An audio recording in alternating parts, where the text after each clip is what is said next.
Hello guys, how are you? Hope you all are doing well. Today I'm back with one of the most interesting video. In this video tutorial guys, we will learn how to lock payment method on your Google Chrome browser.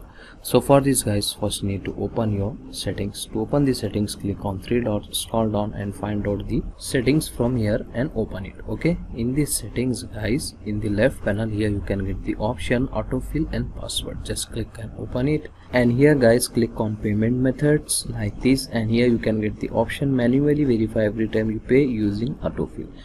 Just simply you need to enable this option, that's it. Okay, so in case this option is not showing in your browser, at that time what you need to do, you need to update your browser. To update the browser, go to about Chrome. From here you can easily able to update your browser.